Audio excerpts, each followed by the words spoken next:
हगवणे कुटुंबियांकडून मोठी सून मयुरी जगतापला ही मारहाण, दीर शशांक आणि ननंदेकडून मयुरीचा छळ, मारहाणीचे फोटो समोर।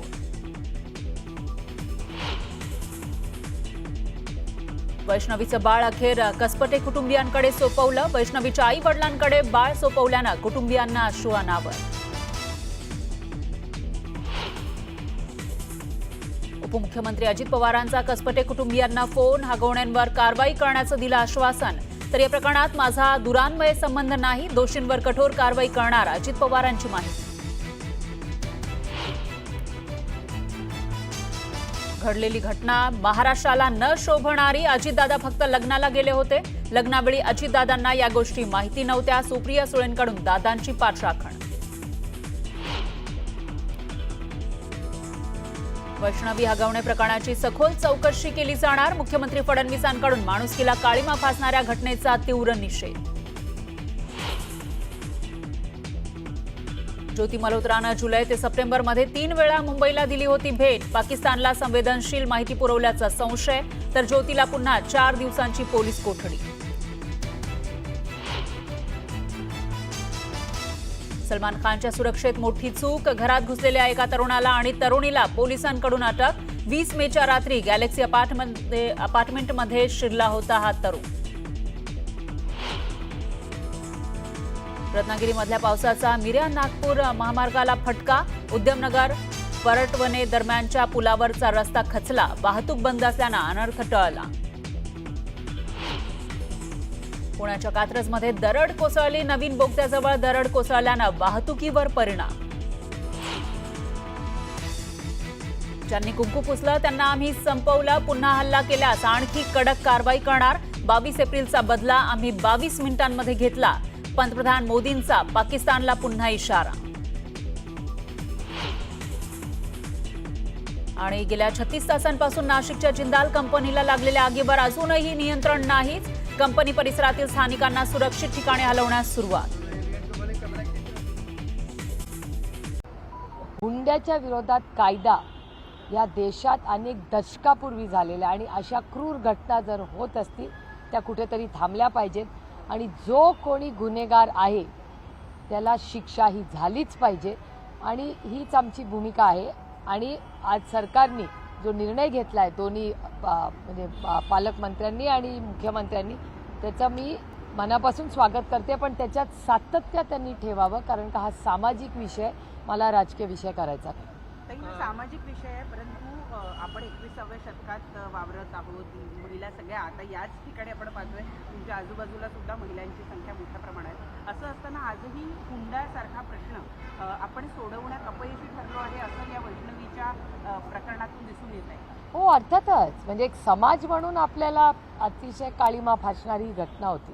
म्हणजे दोन्ही सुनांच्या कंप्लेंट येतात, दोन्ही सुना पोलीस स्टेशन्समध्ये गेल्या, मग असं कधीतरी मनात वाटतं अरे यांना एवढं शिक्षण दिलं, एवढे मुंबई पुण्यात शहरातही लोक राहतात, तिथे पुरोगामी विचाराचा उल्लेख करतात, हे वेस्टर्न कपडे घालतात, पण भुरसटलेले विचार गेले नाही तर काय त्या कपडे आणि शिक्षणामुळे यांच्या घरात काही क्रांती घडलीच नाही, किती दुर्दैवी आहे। हा त्या शिक्षणाचा आणि सामाजिक परिवर्तनाचा आणि पुरोगामी विचाराचा अपमान या हगवणे कुटुंबांनी केलेला आहे।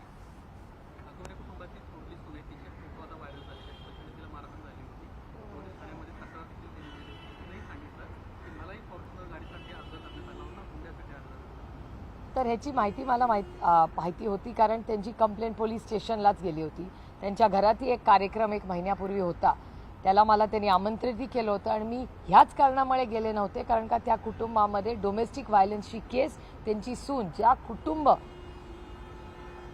कुटुंबामध्ये सून तिला डोमेस्टिक व्हायलन्सच्या केसमध्ये पोलीस स्टेशनला जाते, अशा कुटुंबांच्या घरी जाणं हे मला संयुक्तिक वाटलं नाही, म्हणून मी त्या हगवणींच्या कार्यक्रमाला गेले नाही। नाही, दादा लग्नाला गेले होते, दादा कार्यक्रमाला गेले। त्यावरनं मग आता खूप मोठं राजकारण होत आहे। नाही, मला असं वाटतं की अजितदादांचा काय संबंध त्याच्याशी, याचं कारण असं ते लग्नाला गेले होते, तेव्हा त्यांनी थोडी माहिती होतं की हे सगळं चाललंय। मी 1 महिन्यापूर्वीची गोष्ट सांगते, 1 महिन्यापूर्वी ही केस आली होती आणि अर्थातच माझ्या लोकसभा मतदारसंघात कुठल्याही महिलेवर अत्याचार होत असेल तर त्याची दखल घेणं ही माझी स्वतःची नैतिक जबाबदारी, कारण का मी तिथली स्थानिक लोकप्रतिनिधी आहे. ताई, मोठ्या सुनेने देखील आता आरोप केलेत आणि मोठ्या सुनेने 6 महिन्यांपूर्वी एक FIR लॉन्च केलेली होती कुटुंबियांवरती आणि महिला आयोगाकडे तक्रार केलेली होती. त्याच वेळेस जर महिला आयोग असेल किंवा पुणे पोलीस असतील यांनी त्या प्रकरणामध्ये जर योग्य ती चौकशी करून गुन्हेगारांना पकडलं असतं तर वैष्णवीचा मृत्यू देखील झाला नसता. त्यामुळे महिला आयोग आणि पोलीस हे जबाबदार आहेत का? हा प्रश्न तुम्ही सरकारला विचारा. इथून 2 मिनिटावरच महाराष्ट्र सरकार आहे, त्यांना जाऊन हा प्रश्न विचारा. कारण सातत्याने महिलांवर होणारे अत्याचार आणि महाराष्ट्रात वाढणारी गुन्हेगारी, मला वाटतं काल तुमच्याच चॅनलवर बातमी होती की आज महाराष्ट्राचे माननीय मुख्यमंत्री बीडबद्दल तिथल्या क्राईमवर आज एक मीटिंग घेणार होते. तर माझा विश्वास आहे की माननीय मुख्यमंत्र्यांनी आज हुंड्यावर एक स्ट्रॉंग स्टेटमेंट केलेलं आहे, मी त्याचं स्वागत करते. पण अशा या ज्या घटना आहेत आणि त्याच्यात मग वेळेवर पोलीस यंत्रणेने किंवा प्रशासनाने काही निर्णय घेतला नाही, हा प्रश्न मला विचारण्याऐवजी तुम्ही माननीय मुख्यमंत्र्यांना आणि त्यांच्या यंत्रणेला विचारला पाहिजे. पहिल्या सुनेची तक्रार जी आहे ती सुद्धा घ्यायला खूप उशीर लावला. त्याच्यात सुद्धा पोलिसांच्या वतीनं हयगय करण्यात आलेली होती. तर पोलीस सुद्धा संवेदनशील नाही आहेत का असल्या मुद्द्यांवर? का त्यांना राजकीय वरदहस्त असल्यामुळं ते इतका वेळ लावतात एखादी तक्रार नोंदवून घ्यायला? नाही, ह्या केसमध्ये काय म्हणजे उशीर कशामुळे झाला हे मला सांगता येणार नाही, पण मी माहिती त्याची मागितली आहे पोलीस यंत्रणेकडून. पण एक गोष्ट प्रकर्षाने जाणवते की अनेक कुटुंबांमध्ये ह्या घटना होत असतात आणि जेव्हा पोलीस स्टेशनला जातात, आता तो भरोसा सेल वगैरे खूप चांगल्या यंत्रणा अनेक वर्षाच्या पोलीस यंत्रणेतून झालेल्या आहेत, निर्माण झालेल्या आहेत. म्हणजे जेव्हा महिलांसाठी आरक्षणाचा निर्णय आदरणीय पवारसाहेबांनी घेतला त्यावेळीच हे सगळे कौटुंबिक हिंसाचार वगैरे सगळे विषय त्या काळात, त्याला 30-35 वर्ष झाली, ही महाराष्ट्रामध्ये प्रशासनाने घेतलेले निर्णय आहेत. आणि अनेक त्याच्यानंतर जी सरकार आली, प्रत्येक सरकारने त्याच्यात चांगले बदल सुचवले आणि त्याची अंमलबजावणी झाली. पण हे दुर्दैव आणि धक्कादायक आहे, जर एखाद्या पोलीस यंत्रणेवर जर असा राजकीय दबाव घेऊन एखाद्या मुलीची हत्या होत असेल तर हे खूप आपल्या समाज म्हणून आपल्याला लाजवणारी गोष्ट आहे आणि महाराष्ट्राला न शोभणारी आहे. पदाधिकारी म्हणून त्यांच्यावर सुद्धा म्हणजे त्यांच्या सासरे असतील किंवा नवरा असेल त्यांच्यावर सुद्धा ताबडतोब कारवाई करणं अपेक्षित होतं का? म्हणजे मला वाटतं त्यांच्या हजारो कार्यकर्ते असतात, हजारो पदाधिकारी असतात, परंतु जेव्हा अशी एखादी घटना घडते तर पक्षाच्या वतीनं सुद्धा ताबडतोब कारवाई करणं गरजेचं आहे. मला वाटतं त्यांच्या पक्षाने केली वाटतं कारवाई. तुमच्या चॅनलवर मगाशी आलं होतं. पण मला काळजी एकाच गोष्टीची आहे की पक्षाने केली, माननीय मुख्यमंत्र्यांचं स्टेटमेंट आलं, या सगळ्या चांगल्या गोष्टी आहेत. फक्त ते दोघं मिसिंग आहेत हेच दुर्दैवी आहे. त्या दोघांना अटक झालीच पाहिजे आणि 0 टॉलरन्स अशा कुठल्याही पक्षात, म्हणजे मला वाटतं समाजात कुणाच्याही घरात किंवा कुठल्याही पक्षात अशा बाबतीत कुठलंही राजकारण न आणता या सामाजिक प्रश्नामध्ये आम्ही सगळ्यांनी ताकदीने याचा विरोध करून अशा लोकांना शिक्षा ही झालीच पाहिजे आणि त्या टाईम बाउंड मॅनरमध्ये झाली पाहिजे. उगा आता 4 वर्ष 5 वर्ष केस चालली नाही चलेगा. अंजली दमाने यांना एक ट्विट केलेलं आहे, त्यांना आरोप केला आहे की वैष्णवीचे जे मामे सासरे आहेत IG सुपेकर त्यांचा खरं तर या संपूर्ण प्रकरणी दबाव आहे, ज्यांच्यावर 500 कोटींच्या घोटाळ्याचा आरोप देखील आहे, ते देखील चौकशी सुरू आहे. तर या सगळ्या प्रकरणामध्ये कुठेतरी आपण एक भूमिका ठाम घेणार आहात की यांच्या विरोधात कुठेतरी दबाव नाही आला पाहिजे? नाही, मी स्वतः आता भूमिका घेतलेली आहे. काल मी सगळ्या चॅनलशीच बोलताना म्हणाले की जसं संतोष भाऊसाठी आपण सगळे माणुसकीच्या नात्याने, मग मीडिया म्हणून तुम्ही नाही पण माणुसकी म्हणून आपण सगळे महाराष्ट्रात एक झालो, तसं ह्याही गोष्टीमध्ये ताकदीने मीडियाचे मी जाहीर आभार मानते की संतोष भाऊच्या केसमध्ये तुम्ही एवढं ताकदीने कुठलाही दबाव, म्हणजे या प्रत्येक कॅमेरामॅनचे आभार मानते. हा प्रत्येक कॅमेरामॅन मला आठवतंय परत आल्यावर बीडवरनं अर्धे रडले होते, नाही तर म्हणले होते ताई आम्ही घाबरलेलो, आम्ही व्हॅन्समध्ये लपलो होतो, अशी परिस्थिती बीडमध्ये होती. यानीच सगळ्यांनीच आहे. म्हणजे ह्यांचा पण कौतुक केलं पाहिजे आपण की त्यावेळी संतोष भाऊची स्टोरीसाठी तुम्ही सगळ्यांनी शौर्य दाखवलं, तसंच या केसमध्ये आपण सगळ्यांनी दाखवलं पाहिजे. आणि ह्या अशा काहीतरी उदाहरण करून ह्या महाराष्ट्र सरकारने दाखवलं पाहिजे की परत कुठल्याही व्यक्तीला त्याच्या घरातली लेक असू दे किंवा सून असू दे तिच्यावर हात उगारायची हिंमत झाली नाही पाहिजे. एक मिनिट, त्यांना काहीतरी प्रश्न विचारायचा. अजित पवार पुण्यामध्ये भाषण करताना असं म्हणाले की अशा प्रवृत्तीची लोक माझ्या पक्षामध्ये नको आहेत. तर कोणत्याही राजकीय पक्षामध्ये पक्षप्रवेश होत असताना किंवा राजकीय नेते विविध कार्यक्रमांना जात असताना म्हणजे काही फिल्टर्स लावले गेले पाहिजेत का, की कोणत्या कार्यक्रमाला जायचंय किंवा मग कोणाला पक्षामध्ये घ्यायचं आहे, अशी काही फिल्टर लावण्याची गरज आहे? नाही, फिल्टर्स म्हणजे साधारणपणे आम्हाला माहिती असतेच. म्हणजे आता मी का नाही हगवणींच्या कार्यक्रमाला गेले, कारण का तो माझा स्वतःचा मतदारसंघ आहे आणि ही केस आलेली मला माहिती होती. म्हणून मी त्यांना कळवलं की बाबा, ज्या कुटुंबामध्ये अशा घटना झाली आहे, मोठी सून कोर्टात आपलं पोलीस स्टेशनला गेली, अशाकडे मला जायची इच्छा नाही, कारण का हे चुकीचं आहे. पण प्रत्येक वेळी सगळ्यांना माहितीच नसतं ना प्रत्येकाच्या घरातली. अनेक वेळा आमच्या सगळ्याच पक्षाचे नेत्यांचे लोकांबरोबर फोटो काढले जातात.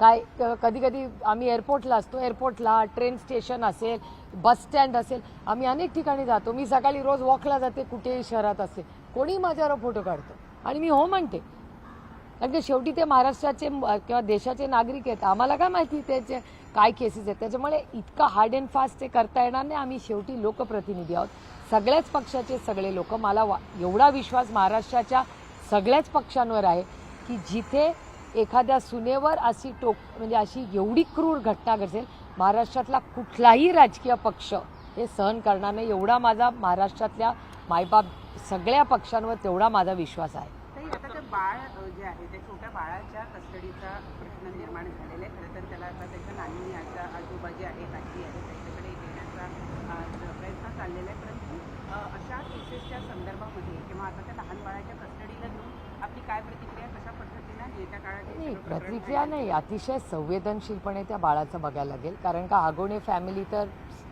इधर ॲब्स्कॉन्डिंग आहे किंवा जेलमध्ये, आणि त्या संस्कारात एखादं मूल ठेवायचं म्हणजे बापरे, म्हणजे हिंमतच होणार नाही कुणाची.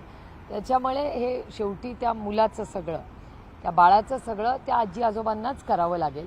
पण आता नियम कायदे ते सगळे आपण करू. आम्ही सगळे, मी कालच माझं त्यांच्याशी बोलणं झालं. माझे सहकारी प्रशांत जगताप त्यांच्या घरीही जाऊन आले, माझे सहकारी राहुल कलाटे ते रोजच त्यांच्याकडे जात आहेत. त्या भागातले सगळे लोक हे माणुसकीच्या नात्याने सगळे तिकडे एकामेकाला आधार देतात. अजित पवारांनी जाऊन त्या ठिकाणी जाऊन ती चावी दिली, त्यामुळे कुठेतरी त्यांना हे माहिती होतं की हुंड्यामध्ये दिलेली गाडी आहे, तर म्हणून कुठेतरी त्यांचा राजीनामा घेतला पाहिजे अशी मागणी मनसेच्या नेत्या शालिनी ठाकरे यांनी केली आहे. मी काय ते स्टेटमेंट ऐकलेलं नाही, त्याच्यामुळे मला बोलता येणार नाही. पण हे दुर्दैव आहे की ज्या पद्धतीने हगवणे कुटुंब हे आमच्या सगळ्यांच्या ओळखीतलं अनेक, म्हणजे हगवणेंचे वडील हे काँग्रेस पक्षाचे खूप मोठे नेते होऊन घेतले, शून्यातून विश्व उभं केलं. त्यांच्या नातवंडांच्या केसेसमध्ये ह्या गोष्टी होत्या. इतका सुसंस्कृत माणूस, मी तुम्हाला काय सांगू, खूप अतिशय मुळशीच्या विकासामध्ये त्यांचं खूप योगदान त्यांच्या आजोबांचं. आणि आज ही मुलं एवढी कष्टातून शिकवली, तर एवढी मोठी केली, आणि अशी वागतायत, हे खूप म्हणजे आम्हाला अस्वस्थ करणार आहे गोष्ट, प्रचंड अस्वस्थ वाटतं. एका पुजारी नावाची 22 वर्षीय तरुणी होती, तिनं गळफास घेऊन आत्महत्या केली. हुंडाबळीचा हा एक प्रकार असल्याचं देखील पोलिसांना गुन्हा दाखल करून घेतलेला आहे. साधारणपणे 6 तोळे सोनं आणि 10 लाख रुपयांचा मानपान कुटुंबाला का केला होता आणि त्याची अपेक्षा होती, आणि त्यामुळे त्यांनी आत्महत्या केली. ही आत्महत्या नाही, हा खून आहे. ही आत्महत्या नाहीच आहे. या केसेसमध्ये मला आय एम कन्व्हिन्स्ड की या आत्महत्या नाही आहेत, ह्या खून आहेत. बळी घेतात या मुलींचा. आणि हुंडा ही प्रथा बंद झालीच पाहिजे.